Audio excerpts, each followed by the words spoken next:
Little Star Swanders channel ni subscribe, like, share Mario comment చేయండి Moreno videos కోసం thanks for your support. కలియుగ రాముడు శ్రీరాముడు సీతా శ్రీరాముడు నచ్చిన వారు లైక్ చేసి జై శ్రీరామ్ అని కమెంట్ చేయండి. సబ్స్క్రైబ్ చేసుకోండి, మీకు మంచి జరుగుతుంది. థ్యాంక్స్. రాముడిగా అవతారం ఎత్తిన రామాయణం గురించి మనం తెలుసుకుందాం.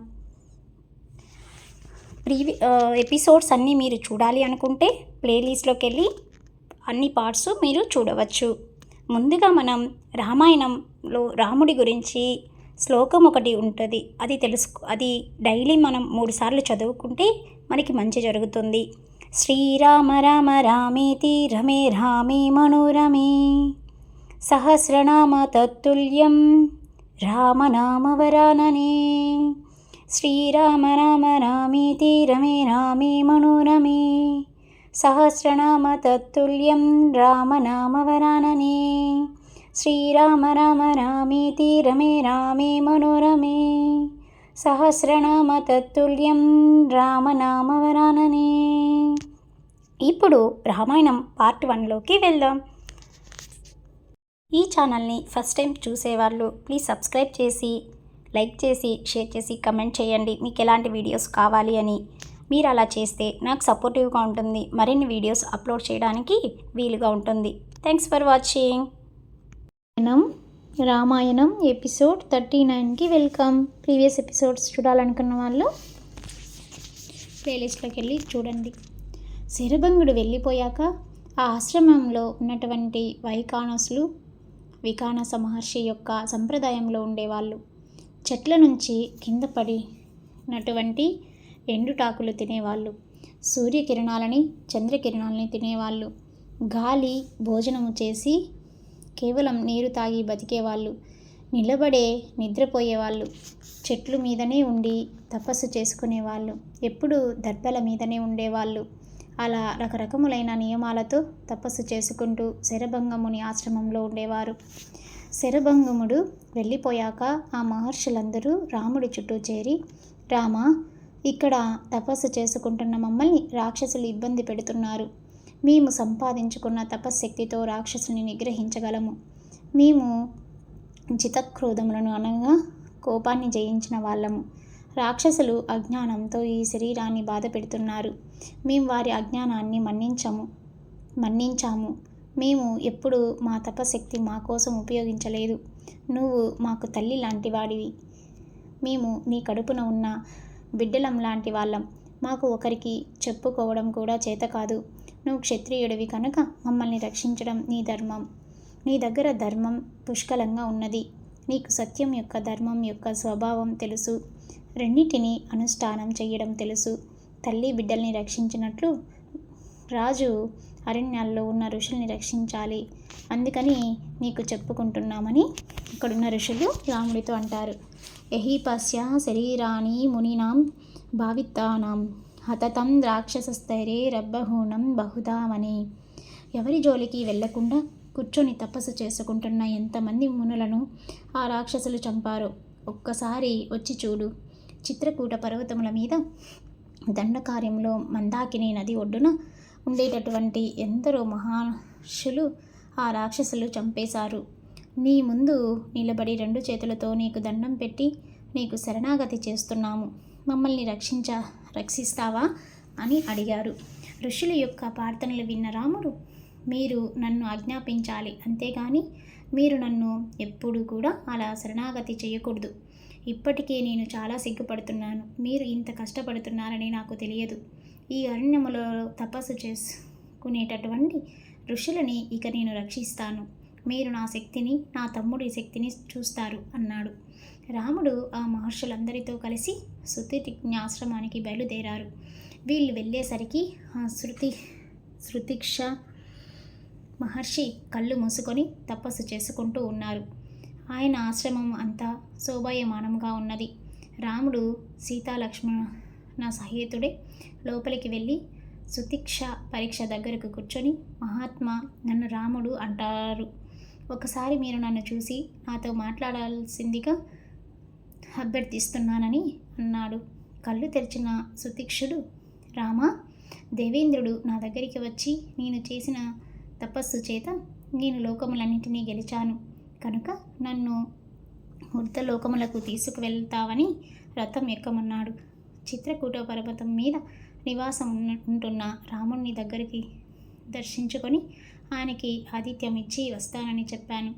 నేను నీ దర్శనం కోసమే వేచి ఉన్నాను అన్నాడు.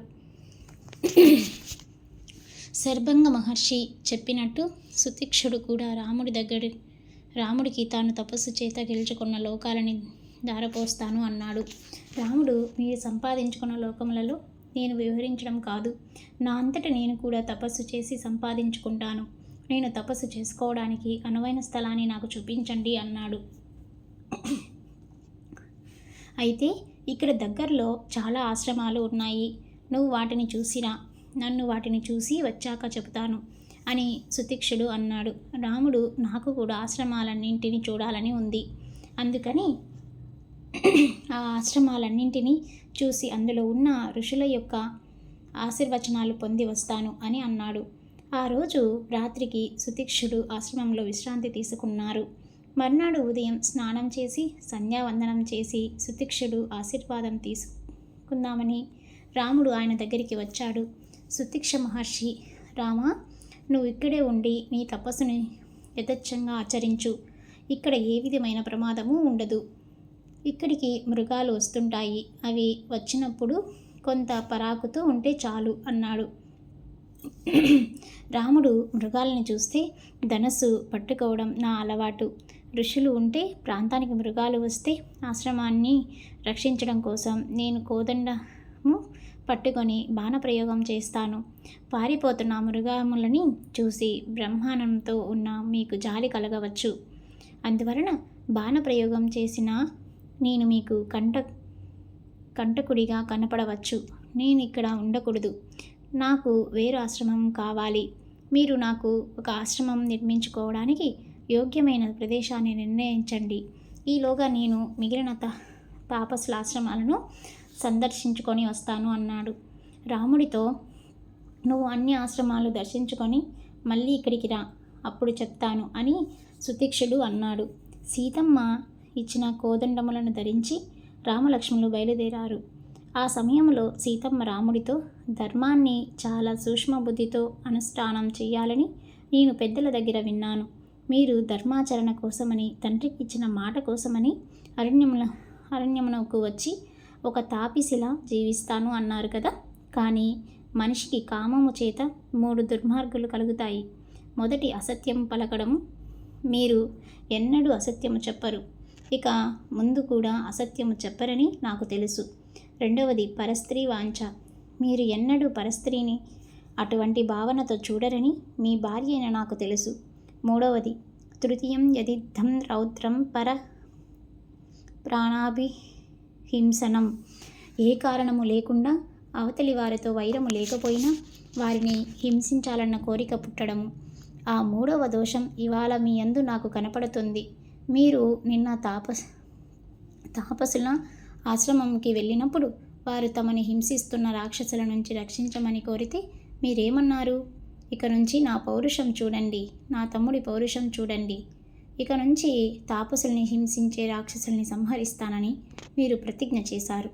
మీకు రాక్షసులకి ప్రత్యక్ష వైరం ఏదన్నా ఉన్నదా? రాక్షసులు మీకు ఏదన్నా అపకారం చేశారా? ఆ రాక్షసులు మీకు ఏదన్నా అపకారం చేస్తే మీరు క్షత్రియులు కనుక వాళ్ళని సంహరించండి. ఇప్పుడు మీరు ఒక తాపసిలాగా ఈ అరణ్యంలో తిరుగుతున్నారు.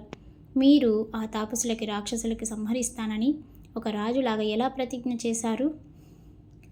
కామజనితమైన మూడవ దోషం మిమ్మల్ని ఆవహించింది. నాకు ఈ దండ కార్యమునకు రావడం ఇష్టము లేదు. కాలుతున్న అగ్ని తన చుట్టూ ఉన్న వస్తువుల్ని ఎలా మెల్లగా ఆవహించి కాల్చుకుపోతుందో అలా మీకు కలిగిన ఈ దోషము వలన క్రక్రముగా మృగములని రాక్షసుల్ని చంపుతామని మీరు కోదండము పట్టుకొని తిరుగుతారు. మీకు రాక్షసులకి మధ్య నిష్కారణంగా శత్రుత్వం రావడం నాకు ఇష్టం లేదు. నాకు దండకార్యానికి వెళ్ళడం అనేది వ్యక్తిగతంగా ఆనందదాయకముగా కాదు. నేను చెప్పిన ఈ మాటలకి ఆధారము ఏమిటి అంటారేమో. ఒక విషయం చెబుతాను, జాగ్రత్తగా వినండి. పూర్వకాలంలో అరణ్యములో ఒక మహానుభావుడు మహోగ్రమైన తపస్సు చేస్తున్నాడు. ఆయన తపస్సుని పాడు చేద్దామని ఇంద్రుడు ఒక యోధుడి వేషాన్ని ధరించి ఒక పెద్ద ఖడ్గాన్ని పట్టుకొని ఆయన దగ్గరికి పరిగెత్తుకుంటూ వచ్చాడు. అయ్యా, నేను ఆపదలో ఉన్నాను, నేను సైనికుడిని అని తెలిసి కొంతమంది నన్ను తరుముకుంటూ వస్తున్నారు. అలా తెలియకుండా ఉండాలంటే నా దగ్గర ఈ ఖడ్గం ఉండకూడదు. నేను మళ్ళీ వచ్చి తీసుకునేదాకా ఈ ఖడ్గాన్ని మీ దగ్గర ఉంచండి అని చెప్పి వెళ్ళిపోయాడు. ఋషి సరే అన్నాడు. ఆ యోధుడు వచ్చి ఖడ్గాన్ని అడిగినప్పుడు ఇవ్వకపోతే మాట తప్పినవాడని అవుతావని ఋషి తాను కూర్చునే దర్శనమును కిందనే ఆ ఖడ్గాన్ని పెట్టుకున్నాడు. తపస్సు చేస్తూ మధ్య మధ్యలో ఆ ఖడ్గము వంక చూసుకునేవాడు. అలా కొంతకాలం గడిచాక మధ్య మధ్యలో ఆ ఖడ్గాన్ని చూడడం కష్టమవుతుందని ఖడ్గము మీద చెయ్యి పెట్టి తపస్సు చేసేవాడు. ఖడ్గము మీద చెయ్యి వేసి తపస్సు చేయడం వలన ఆ ఋషిలో రజోగుణము పక్రోషించి ఖడ్గాన్ని పట్టుకొని తిరగడము ప్రారంభించాడు. కొంతకాలానికి ఆ ఖడ్గముతో అడవిలోని చెట్లని కొమ్మల్ని నరకాలనిపించింది, మృగాలని చంపాలనిపించింది, దారి దొంగతనాలు చేయవాలనిపించింది. కొన్నాళ్ళకి ఆ ఖడ్గంతో హత్యలు చేయాలనిపించింది. రామా, ఇంద్రుడు ఏమీ చేయలేదు, కేవలం ఒక కత్తి ఇచ్చి వెళ్ళిపోయాడు. ఆ ఋషి పెద్ద హంతకుడై శరీరాన్ని విడిచిపెట్టేశాడు. ఒక్కొక్క వస్తువుకి ఒక్కొక్క లక్షణం ఉంటుంది. మీరు ఈ కోదండము బాణాలు ఎందుకు పట్టుకుంటున్నారు? ఆశ్రమం కట్టుకొని 14 సంవత్సరములు తపస్సు చేసుకుంటే మనం తిరిగి అయోధ్యకి వెళ్ళిపోవచ్చు. మీరు సింహాసనం మీద కూర్చున్నాక ఇటువంటి ప్రతిజ్ఞలు చేసి ఈ కోదండము బాణాలు పట్టుకోండి. ఇప్పుడు ఈ ప్రతిజ్ఞలు ఎందుకు చేశారు? నేను రాజుని కాకపోవచ్చు, ఒక క్షత్రియుడిని. నేను కోదండాన్ని పట్టుకోవడంలో తప్పు లేదని మీరు నాతో ఒక మాట అనవచ్చు. మిమ్మల్ని ఎవరైతే ఆర్తితో రక్షించమని పిలిస్తే వారిని మీరు రక్షించడంలో తప్పు లేదు. ఎక్కడో ఋషులని ఎవరో రాక్షసులు ఇబ్బంది పెడుతున్నారని, రాక్షసులందరినీ చంపేస్తానని మీరు ప్రతిజ్ఞ చేయడము నాకు నచ్చలేదు. నేను స్త్రీని కదా. ఒకవేళ నేను అనవసరంగా భయపడి చెప్పకూడని మాట మీకు చెప్పానేమో. మీ తమ్ముడితో ఆలోచించి ఒక మంచి నిర్ణయానికి రండి అని సీతమ్మ రాముడితో అన్నది. సీతమ్మ పలికిన పలుకులకి రాముడు, సీత, రాక్షసులు తమని బాధ పెడుతుంటే ఆ ఋషులు రక్షించమని ఆర్తితో శరణాగతి చేశారు. మాం సీతే స్వయామాగమ్యం శరణ్య శరం గత తే చార్త దండకార్యణ్యే మునాయ సంసితవరతాః. నేనేమి వాళ్ళని అడగలేదు, వాళ్ళంతట వాళ్ళే వచ్చి నన్ను శరణాగతి చేశారు. అప్పుడు నేను ఎంత సిగ్గుపడ్డానో తెలుసా? నేను క్షత్రియుడనని కనుక వాళ్ళకి కష్టం వస్తే ఆ కష్టాన్ని నేను తెలుసుకొని రాక్షస సంహారం చేసి తాపసులు తపస్సు చేసుకునేటట్టు చూడాలి. మీకు కష్టం ఉందా అని నేను వాళ్ళని అడగలేదు. నా అంతట నేను రాక్షస సంహారం చెయ్యలేదు.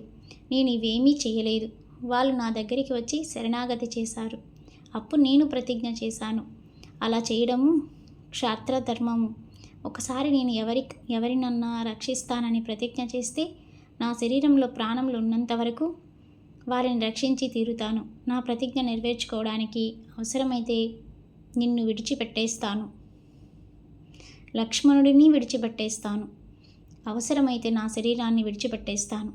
అంతేగాని ఎట్టి పరిస్థితుల్లోనూ మాట తప్పను. ప్రతిజ్ఞ చేశాను కనుక రాక్షస సంహారం చేసి తీరుతాను అని రాముడు సమాధానం చెప్పాడు.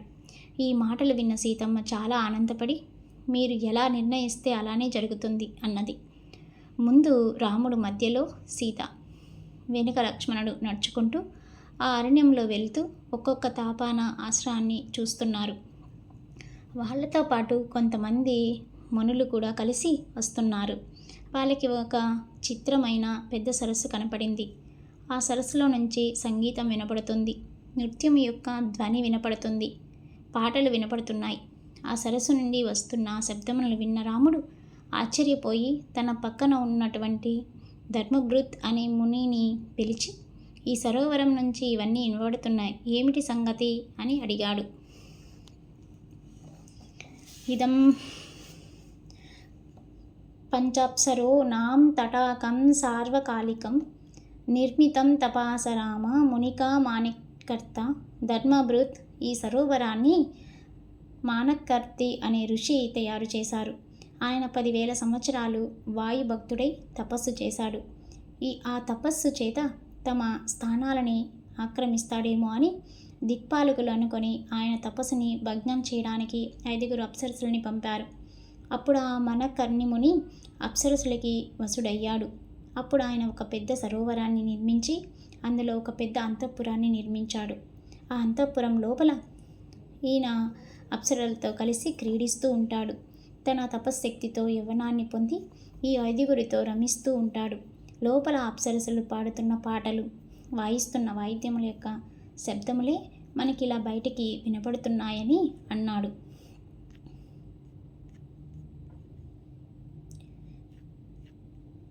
రాముడు ఆశ్చర్యపోయి అక్కడి నుంచి ముందుకి ప్రయాణమయ్యాడు. ఈ మనకర్ణి మహర్షి జీవితాన్ని తత్వపరముగా చూస్తే మనకర్ణి మహర్షి దగ్గరికి వచ్చిన ఆ 5 అప్సరసులు కన్ను, చెవి, ముక్కు, నాలుక, చర్మం అనే జ్ఞానేంద్రియాలు. ఇది తన ఇంద్రియములకు లొంగినవాడే తమ ఇప్పటిదాకా సంపాదించిన తపశక్తిని సుఖములు అనుభవించడం కోసం ఉపయోగించాడు. తన జీవితాన్ని వ్యర్థం చేసుకున్నాడు. తాను చూసినటువంటి ఆశ్రమంలో రాముడు ఒకదానిలో 6 నెలలు, ఒకదానితో 9 నెలలు, మరొక దానితో 1 సంవత్సరం చొప్పున అలా ఒక్కొక్క ఆశ్రమంలో కొంతకాలం గడిపాడు. 10 సంవత్సరాలు గడిచిపోయాయి. రాముడు అన్ని తాపసుల ఆశ్రమాలని సందర్శించి ఆయన సుతీకుని ఆశ్రమానికి వెళ్ళారు. రాముడు, అయ్యా, 10 సంవత్సరములలో తాపసుల ఆశ్రమాలన్నింటినీ చూశాను. మీరు మళ్ళీ రమ్మన్నారని వచ్చాను. అగస్త్య మహర్షి ఆశ్రమం ఇక్కడే ఉన్నదని విన్నాను. ఈ అరణ్యము చాలా విశాలముగా ఉండడం వలన ఆయన ఆశ్రమం ఎక్కడుందో తెలియలేదు. అగస్త్య మహర్షి ఆశ్రమం ఎక్కడుందో దయచేసి మీరు నాకు సెలవిస్తే ఒకసారి సందర్శించాలని అనుకుంటున్నాను అని అన్నాడు. సుతీక్షుడు, రామ, ఈ మాట నేను నీకు చెప్పాలని అనుకున్నాను. నాకు చాలా సంతోషముగా ఉన్నది. ఇక్కడి నుంచి 4 యోజనముల దూరము దక్షిణముగా వెళితే అగస్త్య భద్రత అంటే అగస్త్యుని తమ్ముడిని అర్థం. ఈయన పేరుని వాల్మీకి మహర్షి రామాయణంలో ఎక్కడ ప్రస్తావించలేదు. రఘు అనే మహారాజు పుట్టిన వంశంలో జన్మించిన రాముడిని రఘువుడు అని పిలిచేటట్టు అగస్త్యుడు తమ్ముడు కనుక ఆయనని అగస్త్య స్వభ్రాత్రాని పిలిచేవారు. ఆశ్రమం కనబడుతుంది. నువ్వు అక్కడ ఒక రాత్రి పడుకో. మరునాడు ఉదయం అక్కడి నుంచి బయలుదేరి వెళితే నీకు ఒక పెద్ద చెట్ల గుంపు కనబడుతుంది. అక్కడి నుంచి ముందుకు వెళ్తే నీకు అగస్త్య మహర్షి యొక్క ఆశ్రమం కనబడుతుంది. అక్కడ బోలెడన్ని పిప్పల చెట్లతో నిండిన వనం కనిపిస్తుంది. నువ్వు తప్పకుండా ఆశ్రమాన్ని సందర్శించు అన్నాడు. సీతారామ లక్ష్మణులు సుతజ్ఞుని దగ్గర ఆశీర్వాదం తీసుకొని ముందుకు బయలుదేరారు. వారు అగస్త్య మహర్షి ఆశ్రమానికి చాలా దగ్గరగా వచ్చాక రాముడు లక్ష్మణుడితో, లక్ష్మణ, ఈ ఆశ్రమాన్ని అగస్త్య స్వభ్రాత ఆశ్రమం అని ఎందుకు పిలుస్తారో తెలుసా? ఈ ఆశ్రమం వెనుక ఒక కథ ఉన్నది. పూర్వం ఇక్కడ ఇల్వలుడు, వాతాపి అనే 2 రాక్షసులు ఉండేవారు. ఇల్వలుడు బ్రాహ్మణ రూపం ధరించేవాడు. వాతాపి ఒక గొర్రె రూపం ధరించేవాడు. వారు కనపడ్డ బ్రాహ్మణుల దగ్గరికి వెళ్ళి, అయ్యా, రేపు మా తండ్రి గారి అబ్దికము తగ్దినం పెట్టాలి, మీరు భోక్తగా రండి అని పిలిచేవారు. ఇల్వలుడు గొర్రె రూపంలో ఉన్న తన తమ్ముడైన వాతాపిని చంపి ఆ మాంసాన్ని వచ్చిన బ్రాహ్మణుడి విస్తట్లో వడ్డన చేసేవాడు. తాత్వికంగా ధర్మ ప్రకారం తండ్రి గారికి పెట్టే తద్దిన భోజనం మాంసము వండేవారు. బ్రాహ్మణులు మాంసాన్ని తినేవారు. ఆ బ్రాహ్మణుడు మాంసం తిన్న తర్వాత హస్తోదకం వేసి వాతాపి రా అనేవాడు. వాతాపి ఆ బ్రాహ్మణుడి శరీరాన్ని చీల్చుకొని బయటికి వచ్చేవాడు. వాళ్ళిద్దరూ ఆ బ్రాహ్మణుడి శరీరాన్ని భుజించేవారు. చాలా కాలము ఈ విధముగా చాలామందిని సంహరించారు. ఒకనాడు అటుగా వెళ్తున్న అగస్త్య మహర్షిని కూడా మిగతా బ్రాహ్మణుల్ని పిలిచినట్టు పిలిచారు. అగస్త్యుడు త్రికాలవేది. వీళ్ళు చేస్తున్న మోసాన్ని గ్రహించాడు. ఇల్వలుడు పిలిచేసరికి అగస్త్య మహర్షి వాళ్ళ ఇంటికి వెళ్ళి భోజనం చేశాడు. భోజనం చేశాక తన కడుపు మీద చెయ్యి వేసి జీర్ణం జీర్ణం వాతాపి జీర్ణం అన్నారు. ఇది తెలియని ఇల్వనుడు హస్తోదకం పోసి వాతాపి రా అన్నాడు. కుతో మితుం శక్తిం మయా జీర్ణస్య రక్షసం భాతృస్తే మేషరూప్యస్య కత్యస్య యమ సాధనం. నీ తమ్ముడిని జీర్ణం చేసుకొని యమలోకానికి పంపించేశానురా అని అగస్త్య మహర్షి ఇల్వనుడితో అన్నారు. ఆగ్రహించిన ఇల్వనుడు ఘోరమైన రూపాన్ని దాల్చి అగస్త్య మహర్షి మీద పడ్డాడు. అగస్త్యుడు ఒక హూంకారం చేసేసరికి ఇల్వనుడు బూడిదైపోయాడు. వాతాపిని ఇల్వన్ని అగస్త్య మహర్షి సంహరించిన ప్రదేశమే ఈ అగస్త్య స్వభ్రాత యొక్క ఆశ్రమం అని రాముడు అన్నాడు. ఈ వృత్తాంతం విన్నాక అందరూ ఆశ్రమంలోకి వెళ్ళారు. వాళ్ళకి అగస్త్య స్వభ్రాత ఎదురొచ్చి లోపలికి ఆహ్వానించాడు. అర్ఘ్యపాద్యాలు ఇచ్చి కందమూలలు తేనె పెట్టాడు. ఆ రాత్రికి సీతారామ లక్ష్మణులు ఆశ్రమంలో పడుకున్నారు. మరునాడు లేచి అగస్త్య మహర్షి ఆశ్రమానికి దారి చెప్పవలసింది అని అడుగుగా, అదిగో మీకు కనబడుతున్న చెట్లకి ప్రదక్షిణ చేసి దక్షిణము వైపుకి వెళితే Little Star Swanders channel me subscribe, like, share Mario comment Chayandi Moreno videos Gosam thanks for your support. Agastya మహర్షి యొక్క గొప్పతనం ఆయన ఆశ్రమంలో దేవతలకి స్థానాలు ఉన్నాయి. అంటే ఆయన ఆశ్రమానికి దేవతలు వచ్చి తమ తమ స్థానాల్లో కూర్చొని అగస్త్యుని పూజించే వెళ్ళేవారు. అక్కడ శివస్థానం తప్ప మిగిలిన అన్ని దేవతలకు స్థానాలు ఉన్నాయి. అగస్త్యుడు శివుణ్ణి పూజించేవాడు. ఆయన ఆశ్రమంలో తపస్సు చేసుకునే ఋషులు దివ్య విమానాలలో ఊర్ధ్వలోకి వెళ్ళిపోయేవారు. ఆ ఆశ్రమంలోకి అసత్యము చెప్పేవాడు, క్రూరమైన బుద్ధి ఉన్నవాడు, వంచన చేసేవాడు, మరొకరిని పీడించే స్వభావం ఉన్నవాడు, ఎప్పుడు కోరికలతో ఉండేవాడు ఆశ్రమంలోకి వెళ్ళి కూర్చోవడం అనేది జరగదు. సీతారామ లక్ష్మణులు అగస్త్య ఆశ్రమానికి చేరుకునేసరికి ఆ ఆశ్రమంలో ఎక్కడ చూసినా తడి బట్టలు, నారచీరలు, యజ్ఞ యాగాది క్రతువులు చేసుకునే అగ్ని వేదికలు, పవిత్రమైన పదార్థాలు, పుష్పమాలికలు మొదలైన వాటితో ఆశ్రమం రంజిల్లుతున్నది. రాముడు లక్ష్మణ్ణి పిలిచి, లక్ష్మణ, నేను సీతతో కలిసి బట్టలు నిల్చొని ఉంటాను. నువ్వు లోపలికి వెళ్ళి రాముడు సీతమ్మతో లక్ష్మణుడితో మీ ఆశ్రమానికి వచ్చాడు. ఆయన అగస్త్య మహర్షి దర్శనం చేసుకోవాలని అనుకుంటున్నారు. దర్శనం చేసుకోవడానికి అనుగ్రహిస్తారా అని కబురు చెయ్యి అన్నాడు. లక్ష్మణుడు ఆశ్రమంలోకి వెళ్ళి ఒక ముని కుమారునితో తన ప్రవర్తన నివేదించాడు. అప్పుడు ముని కుమారుడు అగస్త్య మహర్షితో ఈ విషయం చెప్పగా, అగస్త్యుడు, నేను ఎప్పటి నుంచో సీతారాములని లక్ష్మణుని చూడాలని అనుకుంటున్నాను. రాముడు రాగానే నా దగ్గరికి తీసుకురాకుండా నా దగ్గరికి వచ్చి ఈ మాటలు చెప్పి ఎందుకు కాలాన్ని వృధా చేశావు? వెంటనే వెళ్ళి సీతారాముల్ని ప్రవేశపెట్టు అని అన్నాడు. సీతారామ లక్ష్మణులు అగస్త్యుడు ఉండేటటువంటి గదిలోకి వెళుతుండగా కార్తికేయుడు, వరుణుడు, కుబేరుడు, సోముడు, బ్రహ్మ, విష్ణు, మహేంద్రుడు, వాయువు మొదలైన వారి స్థానంలో ఉన్నాయి. ఆ స్థానంలో వారు కూర్చొని అగస్త్యుడిని ఆరాధన చేసి వెళ్తుంటారు. అప్పుడు అగస్త్యుడు కోటీశ్వరుల తేజస్సుతో ఆ గది నుండి బయటికి వచ్చారు.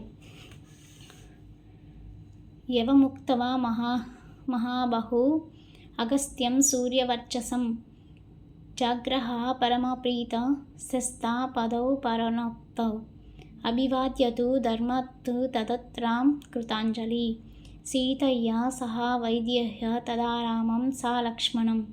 సూర్యుడిలా వెలిగిపోతున్న అగస్త్య మహర్షిని చూడగానే రాముడు గబగబా వెళ్ళి తన 2 చేతులతో అగస్త్య మహర్షి యొక్క పాదములను పట్టుకొని నమస్కారం చేశాడు. సీతమ్మ, లక్ష్మణుడు ఆయనని చూస్తూ అంజలి ఘటిస్తూ నిలబడిపోయారు.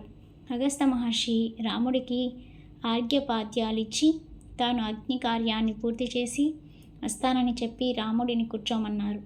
కొంతసేపటికి బయటికి వచ్చిన అగస్త్యుడు, నువ్వు వచ్చినప్పుడు నేను గదిలో అగ్నిశాలలో ఎందుకున్నానో తెలుసా రామా? అగ్ని కార్యం జరిగేటప్పుడు అతిథి వస్తే ముందు అగ్ని కార్యాన్ని పూర్తి చేయాలి, తర్వాత అతిథిని పూజించాలి.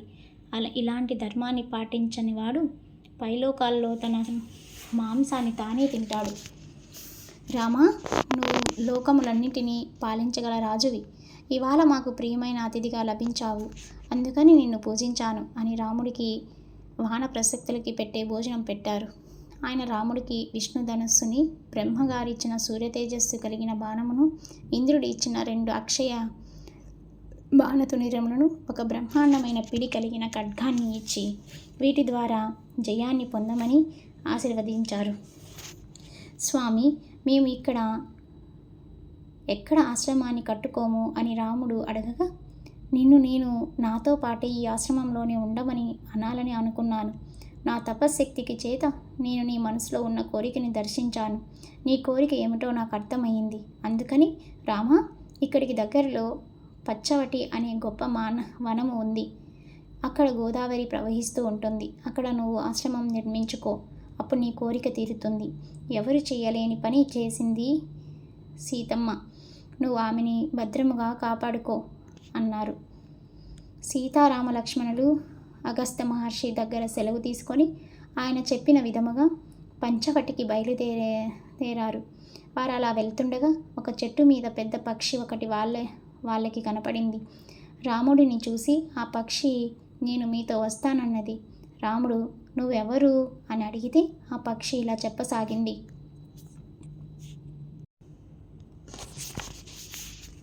నేను మీ నాన్నగారైన దశరథ మహారాజుకి స్నేహితుడిని.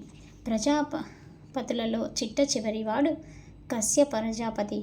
ఆయన దక్ష ప్రజాపతి యొక్క 60 మంది కుమార్తెలలో అదితి, తిది, ధనువు, కాళిక, తామ, క్రోధమ, మను, అనల అన్న 8 మందిని వివాహం చేసుకున్నాడు. కశ్యపుడు తన 8 మంది భార్యలను పిలిచి, మీరు క్షేత్రములు కనుక నా యొక్క తేజస్సు చేత నాతో సమానులైన వారిని కనండి అన్నాడు. ఆయన మాటల్ని కొంతమంది భార్యలు విన్నారు, కొంతమంది వినలేదు. అదితికి 12 మంది ఆదిత్యాలు, 8 మంది వసువులు, 11 మంది రుద్రులు, 2 అశ్వినులు జన్మించారు. అలా మొత్తం 33 దేవతలు అదితికి జన్మించారు. తిదికి దైత్యులు జన్మించారు. ధనువుకి హగ్రీవుడు జన్మించాడు. ఈ 3 భార్యలు కశ్య ప్రజాపతి మాట విన్నారు. నెక్స్ట్ ఎపిసోడ్లోకి వెళ్దాం. Thanks for watching. Please subscribe my channel.